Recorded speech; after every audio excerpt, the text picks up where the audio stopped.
Alors que nous traversons cette situation de coronavirus et que l'incertitude de celui-ci se déploie devant nous, chaque jour, il y a plus de questions que de réponses. J'ai pensé que c'était bien de prendre du recul et de regarder l'objectif fondamental de nos vies. Les gens sont préoccupés par leur santé et leur sécurité. Et ce n'est pas seulement la santé et la sécurité qui sont affectées, les emplois des gens sont affectés aussi. Beaucoup de gens perdent leurs emplois, car ils font partie de, par exemple, des industries sociales par nature, comme le commerce de détail ou l'industrie du tourisme. Donc beaucoup de gens dans ces postes perdent leurs emplois.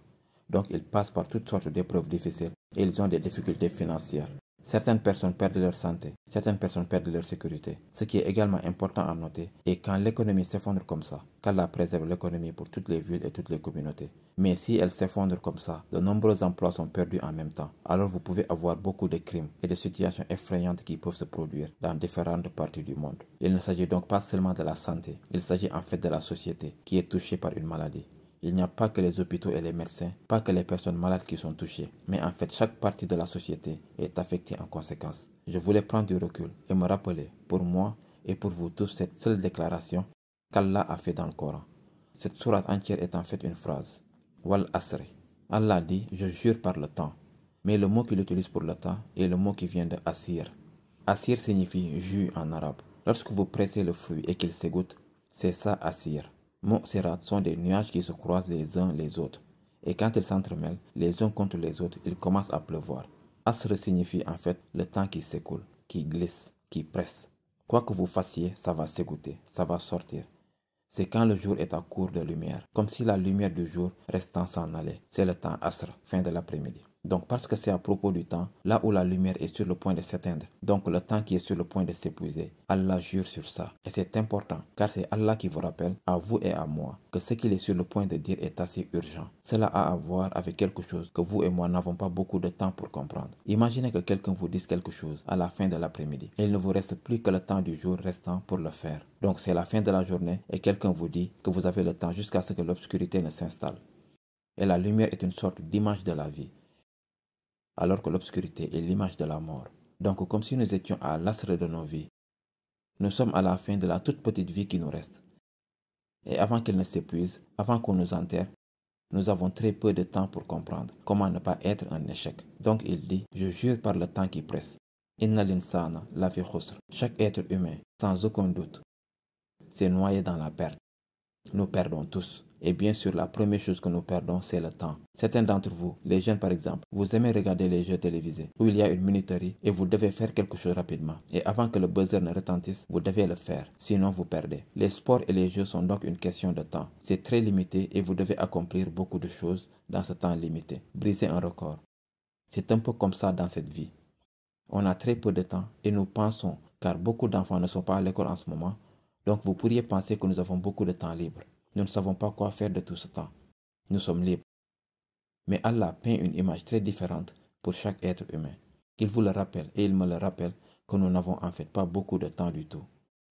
Et quand nous irons devant lui, les anges vont nous demander, combien de temps avez-vous vécu ici? Même les personnes qui ont vécu 80, 100 ans, ils ont vécu toute leur vie. Ils ont été enfants, puis ils sont devenus adultes. Ils sont devenus parents, ils sont devenus grands-parents et arrière-grands-parents. Ils peuvent se souvenir de l'ancien temps. Même des gens comme ça vont dire, je pense que nous avons vécu un jour. Je pense que j'ai vécu là-bas pendant un jour. Quand ils regardent en arrière, ils se rendront compte à quel point ce temps était court. C'est comme si nous ne réalisions pas à quel point c'est court maintenant. Mais nous le ferons alors. Nous avons très peu de temps. Et pendant ce temps, la première chose que nous devons réaliser est Inna l'insana lafi khusr. Chaque être humain est noyé dans la perte. Chacun de nous se noie. Et l'image que j'avais donnée il y a quelques années, que des gens ont transformée en animation, était quelqu'un qui se noyait littéralement. Et il dort et il ne sait même pas qu'il se noie. Et la première chose que cette personne doit faire pour se sauver est de se réveiller. Parce que si dans leur rêve tout va bien, ils ont tout le temps dans la vie, mais quand ils se réveillent pour se rendre compte qu'ils se noient, alors c'est une réalité complètement différente. Leur vision de la réalité change complètement à cause de ce qu'ils voient autour de lui, qu'ils le croient ou non. Ce qu'Allah dit est la première condition pour vous sauver. Si nous nous rendons compte que le temps presse, que dois-je faire pour me sauver? Que dois-je faire pour ne pas être un perdant? Illa allazina amanu. Les seules personnes qui ne se noient pas dans la perte sont les gens qui croient réellement, qui ont réellement la foi. Donc la première croyance est que nous nous noyons, qu'il s'agit d'un état d'urgence, que nous n'avons pas beaucoup de temps. C'est la première croyance. Mais au-delà de ça, quelle est la différence entre Allah dit, les gens qui savent, pourraient-ils être comme les gens qui ne savent pas? Ils ne peuvent pas être identiques. Quelle est donc la différence entre quelqu'un qui croit et quelqu'un qui ne croit pas? Le moyen le plus simple d'y penser est, si vous avez des lunettes, lorsque vous mettez des lunettes teintées vert, tout semble vert. Lorsque vous mettez des lunettes teintées bleu, tout semble bleu. Votre vision de la réalité change en fonction des verres teintés que vous portez, en fonction des lentilles que vous portez. De la même manière, lorsque les lentilles de la foi sont activées, alors votre vision de la réalité change. Tout le monde voit une chose et vous voyez toute autre chose. Une des façons de le décrire est presque comme la vision au rayon X. La vision au rayon X signifie que vous pouvez voir à travers les choses. Vous ne voyez pas seulement ce qui se trouve à la surface, vous pouvez voir à travers. C'est ce que fait la foi. La foi ne me laisse pas, vous et moi, voir ce qu'il y a à la surface, mais je peux voir aussi le bien et le mal des choses, le mal et le bénéfice des choses. Ce sont les lentilles de la foi. C'est ce que fait la foi.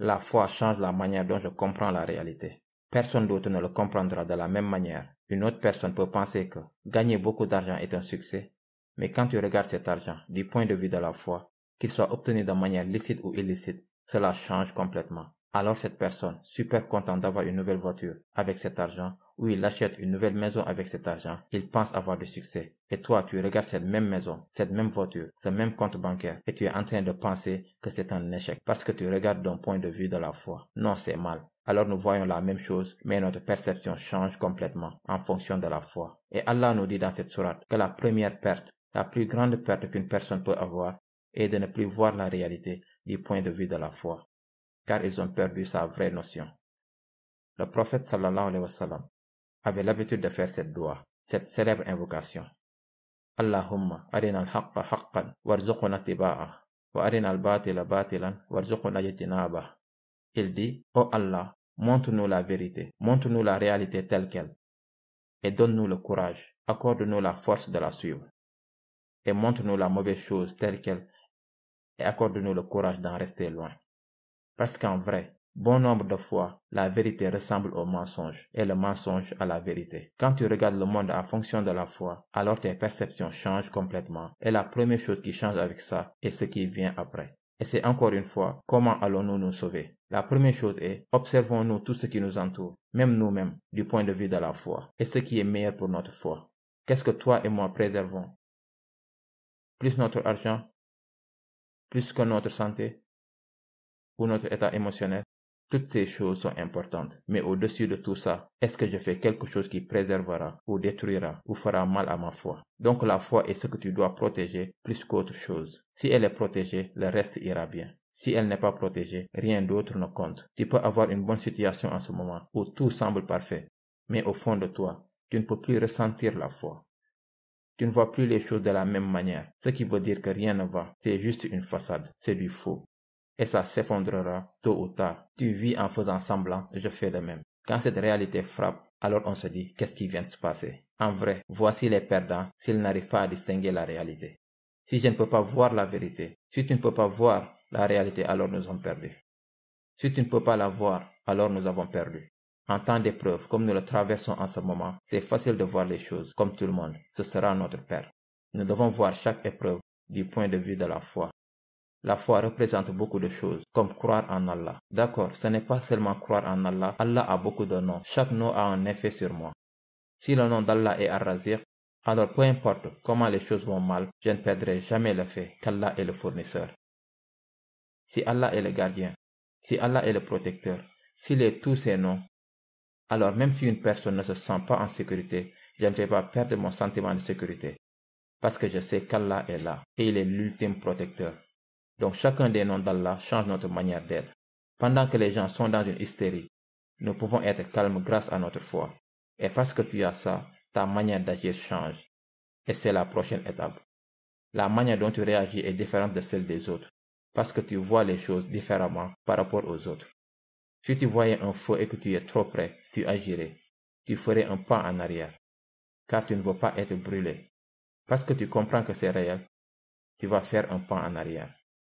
Mais si tu ne penses pas que cela soit du feu, et tu penses que c'est autre chose, par exemple un repas délicieux ou autre chose, mais en réalité c'est du feu, alors tu feras un mauvais choix, alors que c'est trop tard et tu commenceras à te brûler.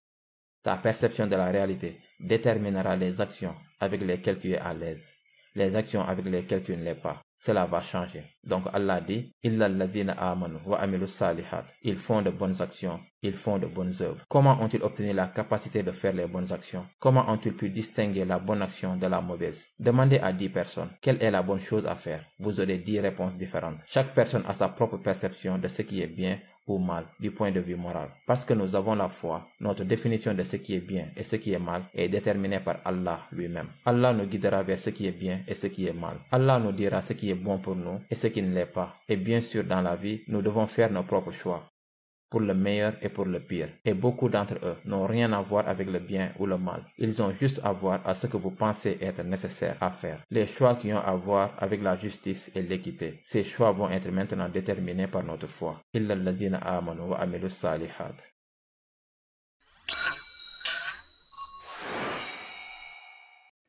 Si vous voulez être une bonne personne et vous voulez aller au paradis, tout ce que vous avez à faire est d'avoir la foi et d'être une bonne personne. Non, selon cette sourate. Cette sourate dit, tout le monde est en perte. Tout le monde perd, sauf les gens qui font 4 choses. Pas 2 choses, 4 choses. 2 choses auraient été, ils ont la foi et ils font le bien. C'est déjà pas mal. Non, Allah dit pas assez bien. Il dit, Watawasaw bil haqq, watawasaw bis sabr.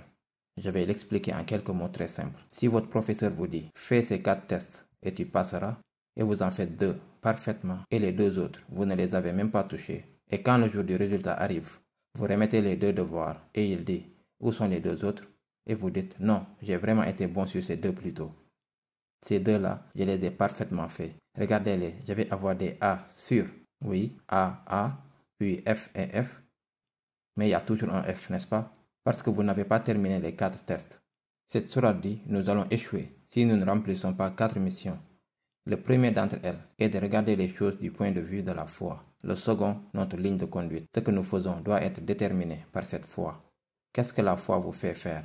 Vos actions protègent-elles votre foi ou vos actions détruisent votre foi? Quelles mesures prenez-vous? Wa amilu salihat. Salih signifie en fait fixer quelque chose. Et la première chose que nous devons corriger est l'état de nos cœurs. Salah et amal salih, c'est une bonne action. Mais ce n'est pas seulement amal khair, c'est salih. Ce que cela signifie, je fais la prière et ça corrige un peu ma foi. Je donne la zakat et ça corrige ma cupidité. Ça corrige un peu ma foi. Chaque bonne action corrige aussi l'état de nos cœurs.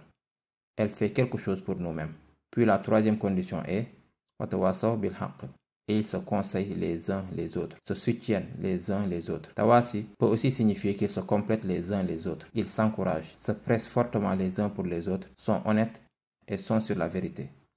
En d'autres termes, lorsqu'ils se donnent des conseils, ils disent ce qui est vrai. Ils sont vrais. Nous ne disons pas ce que nous voulons entendre. Nous devons parfois dire à quelqu'un quelque chose qui va blesser leurs sentiments. Mais c'est vrai, ils ont besoin de l'entendre. Mais ça va blesser leurs sentiments. Alors maintenant, vous devez vous décider. Est-ce que je veux blesser leurs sentiments ou est-ce que je veux m'en tenir à leur dire la vérité? D'ailleurs, la façon de dire la vérité est avec amour. Et c'est à l'intérieur du mot wasiya. Donc ce n'est pas par exemple, au fait, tu es haram, tout ce que tu fais est haram, tu vas aller en enfer. Je fais juste tawasaw bil haqq. Assalamu alaikum. Tawasi bil haqq signifie en fait une façon aimante de conseiller et de parler à quelqu'un, tout en leur disant toujours la vérité. La vérité est que vous ne pouvez pas cacher la vérité parce que vous vous sentez mal pour quelqu'un ou vous vous sentez mal pour vous-même. Vous et moi ne pouvons pas être offensés quand quelqu'un d'autre nous dit la vérité sur nous-mêmes. Parfois nous faisons des erreurs et quelqu'un nous dit la vérité. Nous devons alors nous regarder dans le miroir et dire « Vous avez raison, je me suis trompé. Je dois le reconnaître et merci de m'avoir dit cette vérité. Parce que si je ne le reconnais pas, alors je n'aurais pas fait amal salih, je ne l'aurais pas réparé. Et si je ne le répare pas, alors ma foi va en prendre un coup et tout revient en arrière encore. Nous devons préserver notre foi. Si nous ne préservons pas notre foi, notre iman, alors tout est perdu. Donc se parler, se conseiller mutuellement sur la bonne chose à faire, comme entre amis. Lorsque votre ami est sur le point de faire quelque chose de mal, et qu'il vous encourage à le rejoindre, au lieu de lui dire « oui, faisons-le », vous devriez être celui qui dit « non, nous n'allons pas faire ça, et tu ne vas pas le faire non plus, je ne te laisserai pas, tu sais et je sais, nous savons tous les deux que c'est mal. » Et il dit « allez, peut-on juste nous amuser un peu de temps en temps? Détends-toi un peu, tranquillement, pourquoi es-tu si islamique tout le temps? » Et il dit « allez, peut-on juste nous amuser un peu de temps en temps? Détends-toi un peu, tranquillement, pourquoi es-tu si islamique tout le temps? » Et il voudrait peut-être vous empêcher de le conseiller sur la vérité, mais vous êtes toujours respectueux et engagé à toujours dire ce qui est juste sera toujours juste, que je l'aime ou que tu l'aimes ou pas. Ce qui est bien, ce qui est faux est faux. C'est tawasi bil haqq. Mais ce n'est pas facile, parce que faire la bonne chose peut être parfois très douloureux.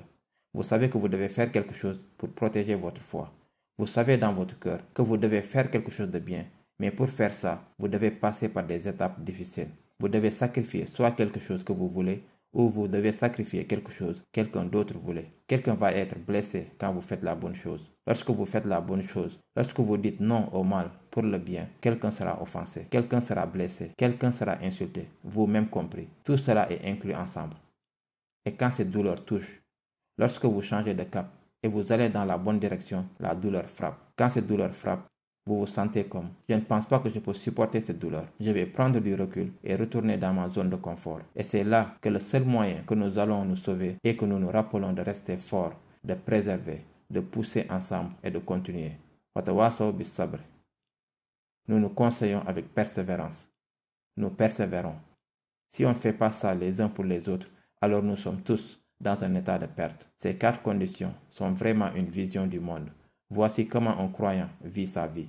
Et cela ne veut pas dire que si vous n'avez pas de page Facebook où vous donnez un khutbah à des milliers de personnes, ou les quelques-uns d'entre vous qui sont assis ici, que vous ne pouvez pas faire tawasi bil haq. Tawasi bil haq peut être fait dans votre famille, cela peut être fait avec vos amis, cela peut même être fait pour vous-même. Peut-être que vous n'êtes pas assez fidèle à vous-même et vous devez vous conseiller vous-même d'être assez fort si personne d'autre n'est là pour vous. Mais si nous ne faisons pas cela, alors nous sommes définitivement dans un état de perte. Même si vous gagnez bien votre vie et que vous avez tout pris en charge, vous êtes toujours en état de perte. Je suis toujours dans un état de perte. Qu'Allah Azza wa Jal nous préserve tous, nos enfants, nos personnes âgées, les malades. Qu'Allah Azza wa Jal donne la guérison à ceux qui souffrent. Qu'Allah fasse que la situation de ceux qui sont affectés par des épreuves ou toute autre difficulté soit facile pour tout le monde. Et surtout qu'à travers l'une de ces épreuves, qu'Allah Azza wa Jal nous place parmi ceux qui sont capables de conserver la foi.